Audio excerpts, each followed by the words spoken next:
Yes okay thank you so much. I M Raihanath, Vestige കമ്പനിയുടെ universal crowd ഡയറക്ടറാണ്. Vestige ബിസിനസ്സിൽ വരുന്നതിന്റെ മുന്നേ ഞാനൊരു ലാബ് ടെക്നീഷ്യൻ ആയിരുന്നു. വെസ്റ്റീജിൽ വന്നതിന് ശേഷം ആദ്യം വാങ്ങിയ വരുമാനം 150 രൂപയാണ്. ഇന്ന് മാസം വാങ്ങിച്ചുകൊണ്ടിരിക്കുന്ന വരുമാനം 4,20,000 രൂപ. ഇപ്പൊ വെസ്റ്റീജിന്റെ ബിസിനസ്സിലൂടെ ഒരു സൈക്കിൾ വാങ്ങാൻ പോലും വെസ്റ്റീജിൽ വരുന്നതിന്റെ മുന്നേ നിവർത്തിയില്ലാത്ത ഞാൻ ഇന്ന് വെസ്റ്റീജിലൂടെ 10 ലക്ഷം രൂപയുടെ എർട്ടിക കാറ്, അതുപോലെ അടുത്ത വ്യാഴാഴ്ച 30 ലക്ഷം രൂപയുടെ ഒരു ആഡംബര കാറ് കിയ ക്ലാവിസ് EV എന്ന ഒരു ആഡംബര കാർ സ്വന്തമാക്കാൻ പോവുകയാണ്. അടുത്ത വ്യാഴാഴ്ച കൃത്യം 2 മണിക്ക് കിയ ഷോറൂമിൽ നിന്നും എല്ലാവർക്കും സ്വാഗതം. Okay thank you. അതുപോലെ ജീവിതത്തിൽ ആദ്യമായിട്ട് ഒരു പാസ്പോർട്ട് എടുത്തത് വെസ്റ്റീജിൽ വന്നതുകൊണ്ട് മാത്രമാണ്. ആ പാസ്പോർട്ടിൽ ആദ്യമായിട്ട് സീല് കുത്തിയത് വെസ്റ്റീജിന്റെ ട്രിപ്പ് നമ്മുടെ സിംഗപ്പൂർ ടു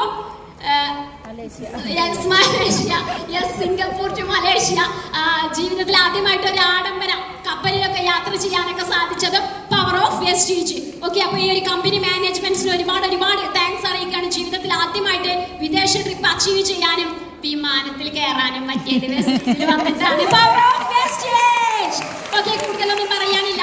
എന്തായാലും ലോകസുന്ദരികളൊക്കെ ആദരിക്കുന്നതും ലോകസുന്ദരികൾക്ക് പട്ടം കൊടുക്കുന്നതൊക്കെ TV-യിൽ കണ്ടിട്ടുണ്ട്.